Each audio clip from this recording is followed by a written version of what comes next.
These are the headlines we're following at this hour. During the East Asia Summit in Jakarta, President Yoon labels North Korea's nuclear and missile program as an existential threat, calling for heavier sanctions on the regime by the UN Security Council.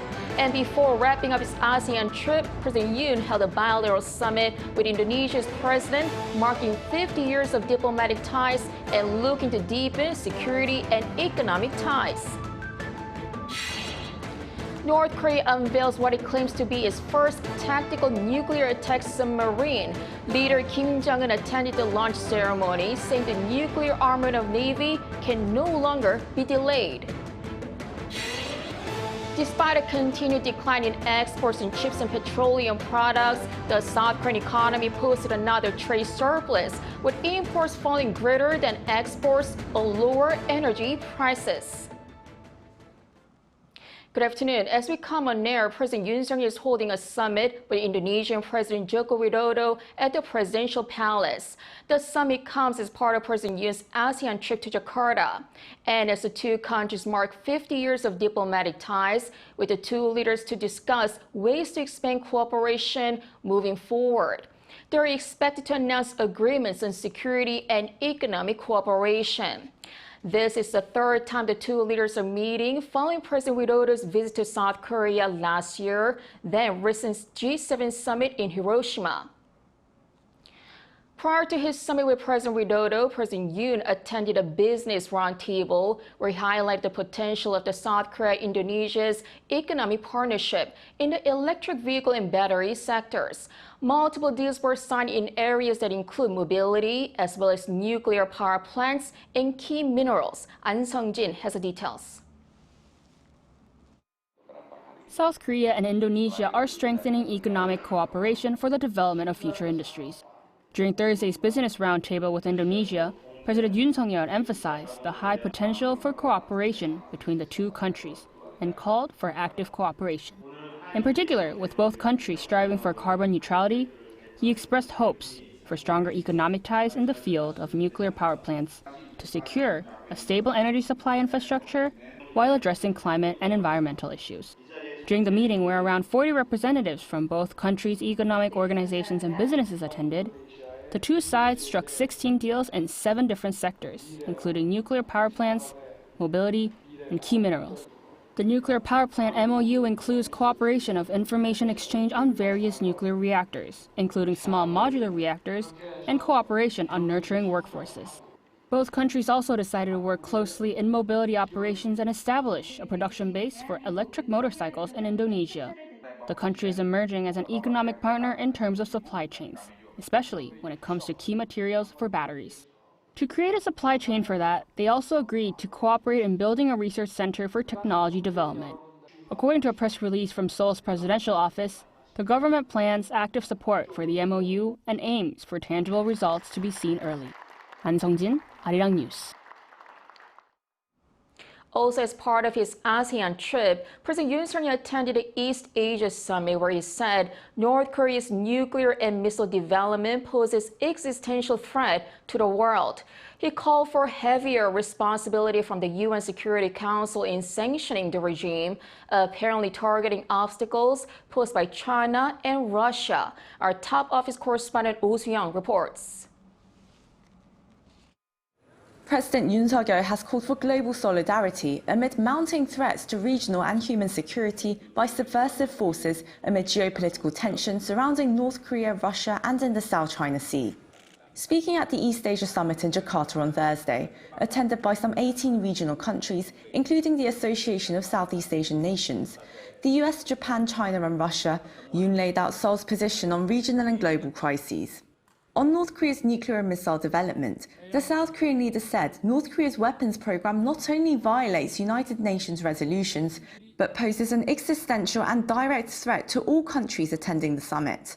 He raised the need to block Pyongyang's illicit fundraising activities, which include cryptocurrency theft and illegal transshipment. North Korea's development of weapons of mass destruction and lethal weapons ultimately equates to human rights issues in that it exploits the labor and human rights of North Korean citizens, fails to properly distribute food and economic assets, and focuses all of its assets and energy on nuclear weapons and missiles. On that note, Yoon said member states of the Security Council have an even heavier duty of implementing UN sanctions on the regime, amid speculation that Russia and North Korea may strike up an arms deal. Also, Yoon touched on maritime tensions in the region, saying attempts to unilaterally change the status quo by force are unacceptable. He emphasized the need to establish a rules-based maritime order in the South China Sea, a key sea route, where 21% of global trade and a third of crude supplies pass through. Seoul plans to expand maritime security cooperation with the ASEAN and protect freedom of navigation. The South Korean leader further raised concerns about the ongoing war in Ukraine, calling Russia's invasion a clear violation of international law. He also expressed concern over the ongoing violence in Myanmar and voiced support for ASEAN's efforts to resolve the crisis through inclusive dialogue. Yoon's remarks reflect Seoul's firmer stance on geopolitical issues compared to previous administrations' more trade-oriented diplomacy. The top office says Seoul's growing push for freedom, peace and prosperity, shown in Yoon's multilateral diplomacy, is rooted in the spirit of Camp David, which South Korea, the US and Japan jointly declared last month in their trilateral summit. In their united approach to engaging with Indo-Pacific countries, particularly in the areas of advanced technology, cyber and maritime defense and development assistance, President Yoon aims to create new norms and build cooperation to uphold a liberal rules-based order in the region and the world. Oh Soo-young, Arirang News, Jakarta. President Yoon Suk-yeol has called on China to ensure North Korea's nuclear threat does not become a hurdle in Seoul-Beijing relations. This came as the South Korean leader met with Chinese Premier Lee Chang in Jakarta following the East Asian Summit on Thursday. Yoon told Lee that the trilateral cooperation can only get stronger if North Korea's security threat worsens. He asked China to fulfill its responsibility and role as a permanent member of the UN Security Council and asked for Beijing's cooperation in holding a trilateral summit with Japan in South Korea. Lee responded positively and said the two neighbors and close trade partners should deepen cooperation to make their relations ever closer. North Korea has unveiled what it claims to be its first tactical nuclear attack submarine. Leader Kim Jong-un attended the launch ceremony, saying the nuclear armament of Navy can no longer be delayed. Our Lee Soo-jin tells more. North Korea continues to take an aggressive nuclear stance. North Korea's state-run Nodongshimun reported on Friday that North Korea unveiled a new tactical nuclear attack submarine. Its launch ceremony was attended by leader Kim Jong-un. The submarine, named Hero Kim-guno, is supposedly the North's first that is capable of nuclear attacks underwater. The report added that Kim said during the ceremony on Wednesday that the nuclear armament of the Navy can no longer be delayed, and that North Korea needs to accelerate efforts to supply the Navy with submarines loaded with tactical nuclear weapons so that it can smoothly carry out its strategic mission. This comes amid reports of North Korea and Russia moving to strengthen their partnership. According to Russia's state-owned Sputnik News, North Korean ambassador to Russia, Shin Hong-chul, said on Thursday that Russia and North Korea will strengthen their comradeship and stand in solidarity as they fight the common enemy. The remark was made during a celebration held at the North Korean embassy in Russia to mark North Korea's upcoming 75th founding anniversary.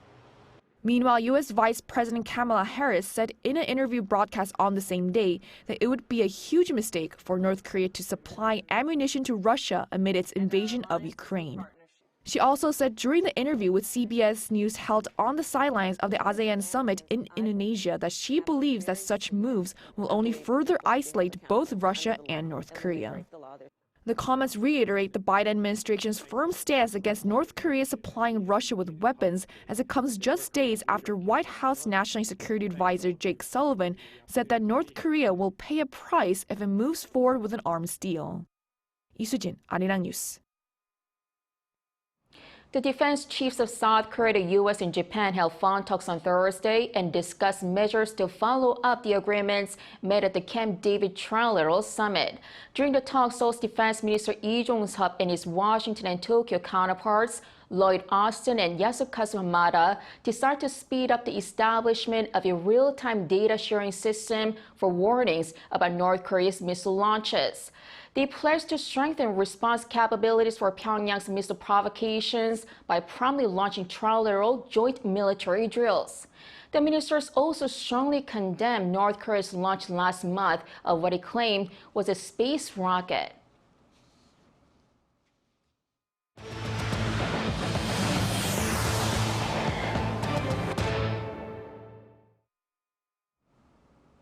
Despite a continued decline in exports in chips and petroleum products, the South Korean economy posted another trade surplus, with imports falling greater than exports on lower energy prices. Our Park Gun-woo has the details.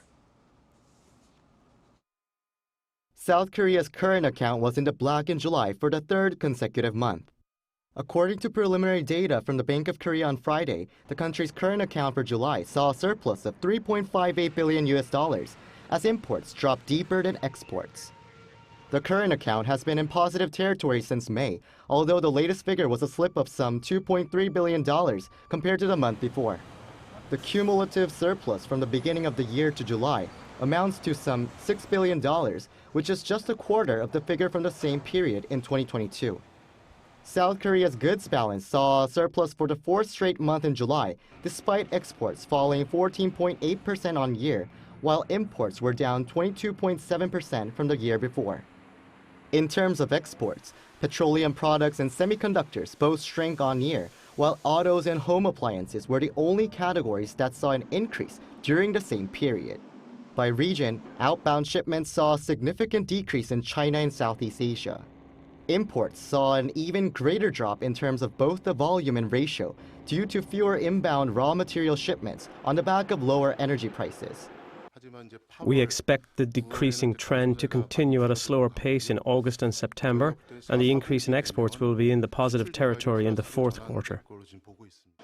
The central bank official added, Korea is moving toward economic improvement and not a slump, despite some concerns over recent import and export figures. The country's service balance saw a deficit once again in July, as the travel account decrease almost doubled on year. This was caused by a soar in overseas travel after COVID-19 measures were eased. In terms of direct investment, Korean investment in overseas markets and foreign investment in the Korean market rose, while foreign stock investment saw the highest jump since May 2022. Park Gun-woo, Arirang News. Following Japan releasing stored water from the destroyed Fukushima nuclear power plant, authorities in South Korea are making efforts to help the fishing industry. These include discount coupons, but more fundamentally, making sure that seafood items are safe. Our Moon-Hye went to find out more. More than a decade after an earthquake and tsunami damaged the Fukushima Daiichi nuclear plant, Japan began to release treated wastewater into the ocean on August 24th, sparking concern both home and abroad over the safety of seafood caught in these waters. Following that disaster back in 2011, South Korea's fishing industry also suffered for 2 years straight, with production falling as a result of weakened demand. To prevent this from happening again, South Korea's local governments have been setting up events all around the country over the past few weeks to promote the safety of local seafood and encourage consumption. I'm here at one of the many events to help local fisheries sell products at a discounted price for consumers. This particular sale is supported by the local government of Gangwon-do province in the northeastern area of the country. Booths from 6 different branches of the National Federation of Fisheries Cooperatives in the region are selling local produce like dried seaweed, scallops and octopus ahead of the national Thanksgiving holiday, Chuseok. Our number one priority is to promote the safety of our seafood. With Chuseok coming up, we hope that people will have seafood on the table and feel reassured about its safety. We hope that things will return to normal soon, and we're focusing on minimizing the damage to our fishermen. These discount events have been successful in selling products so far, with many stalls at this event selling out in just an hour. I wanted to buy everything here, but it all sold out. So I only managed to buy some squid, seaweed and pollock. People were able to buy products at a 30% discount, and merchants expressed their hope for more events like this. I hope that regular events like this can be held to revitalize the local economy. Local governments are also thinking of ways to directly provide financial support for fishermen. We're currently planning on providing more direct support for fishermen, such as funding the cost of fuel for fishing boats and so on. On top of discount events, buyers can receive coupons worth up to around 30% of the total amount they've spent at traditional fishery markets this month. This exchange coupon event is usually available during national holidays, such as Chuseok coming up at the end of the month, but will run throughout the entirety of the month this year after the government pledged nearly $30 million to make this happen. Buyers just need to show receipts from their purchases at market stalls at the coupon exchange booth to be issued their coupons. But before local governments can promote their products to consumers, they first need to verify the safety of seafood with radiation detection machines such as this. Every day, this laboratory in Gyeonggi-do district receives hundreds of seafood samples from various local markets and school catering companies before it's sold and served to consumers. These are placed in a gamma-ray spectrometer, which then detects whether the samples are radioactive or not. Results from the detector are recorded and posted on the websites of local markets and schools to ease buyers' and parents' concerns. With transparent and regular sharing of information, discount sales and direct funding for fishermen, local governments hope to lessen the impact the release of treated wastewater has on the South Korean fishing industry. Moon Hae-ryun, Arirang News. International oil prices, which have been soaring continuously due to Russia and Saudi Arabia's decision to extend production cuts, fell for the first time in 10 trading days on Thursday. Over in the U.S., the U.S. West Texas Intermediate futures for October delivery fell 67 cents, ending at $86.87 after 9 days of increases. In London, Brent crude also dropped, falling below $90 per barrel after 7 days of increases. Watchers say a number of factors were behind the sudden decline, including a surge in crude imports to China compared to declining export figures, which is raising concerns about a decline in global crude oil demand. Concerns are rising over global COVID-19 trends ahead of the winter season in the Northern Hemisphere. That is according to World Health Organization chief on Wednesday, who cited an uptick in hospitalizations in Europe, as well as increased spread in the Middle East and Asia. The chief also pointed to the lack of monitoring of the virus, with less than a quarter of the 194 WHO member states reporting COVID-19 cases to the agency. Experts say COVID-19 is more likely to spread during the winter as the air is drier and people spend more time indoors.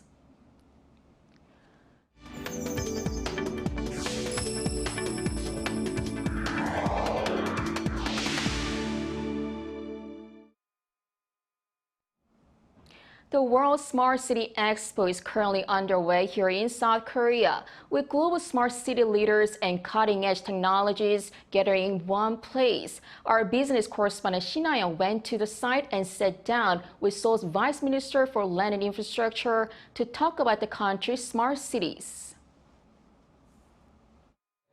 Cities around the world have been striving to develop as smart cities, with the global smart city market forecast to reach a value of $870 billion by 2026. Amid this trend, the World Smart City Expo 2023, the largest smart city event in the Asia-Pacific region, kicked off on Wednesday in Goyang, Gyeonggi-do Province. Under the theme of Smarter Cities, Brighter Future, the event shares successful models of smart cities from around the world. This year, for the first time, we held an event called the Mayor's Forum with policymakers in cities around the world. The purpose was to share experiences and solutions to issues related to the environment, transportation and the climate crisis that cities are facing. Seoul's Vice Minister of Land, Infrastructure and Transport, Kim Ho-jin, highlighted ICT technology as South Korea's strength in smart cities. South Korea holds a significant advantage as a leading ICT powerhouse in the development of smart cities. Within pilot cities, there are AI-based CCTV systems connected to data centers for immediate emergency response. Additionally, there is a system that remotely monitors the health of patients and senior citizens, sending data to hospitals daily.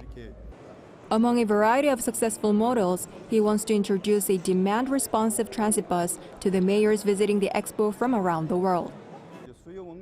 I'd like to introduce demand-responsive transit buses that integrate public transportation and ICT. These buses operate flexibly based on passenger demand, adjusting their routes and stops. They are being well utilised in rural and remote areas, highlighting our country's strengths. The government has designated Sejong City and the southern port city of Busan as national pilot smart cities and is exploring various integrated services within these cities through projects. Additionally, efforts are being made to promote Korean smart cities abroad. We've been promoting and exporting South Korea's smart cities overseas through the so-called K-City Network program. It introduces Korean-style smart city models, technologies and solutions to cities around the world. We have already provided support to countries including Vietnam and Indonesia. He added that through this year's Expo, he hopes the Korean-style smart cities to be demonstrated in many different countries. 신하영, Arirang News.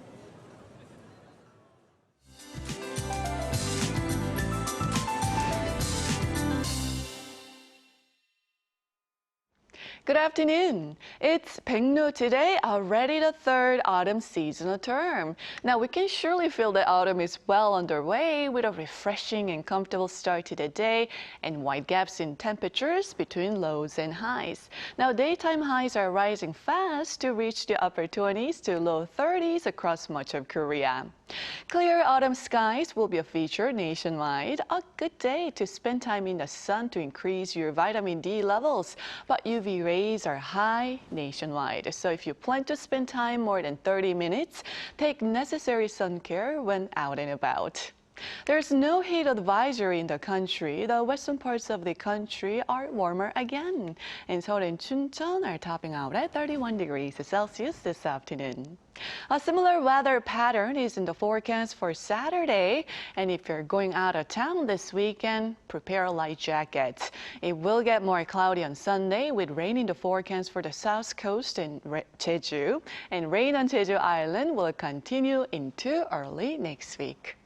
That's Korea for you, and here's a look at the international weather conditions.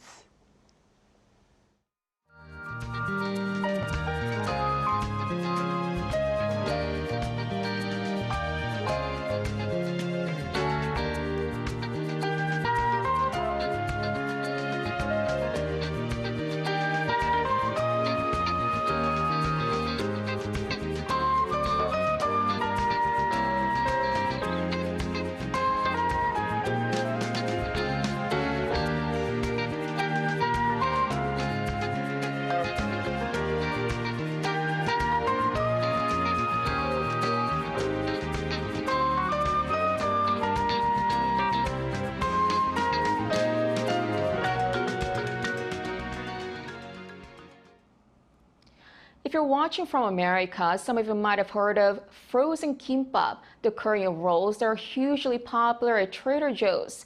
NBC sheds light on where it all began. Korean blogger Sarah Ann.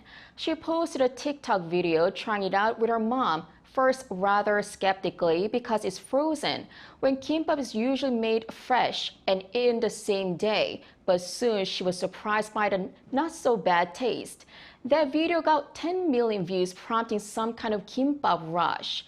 It's now out of stock at least until the end of next month. She says she's amazed by how the Korean staple that was once mocked by her classmates has come a long way to the American mainstream. And kimbap is just one of many parts of Korean culture to do so, along with music and dramas. That is all for today. Thanks for watching.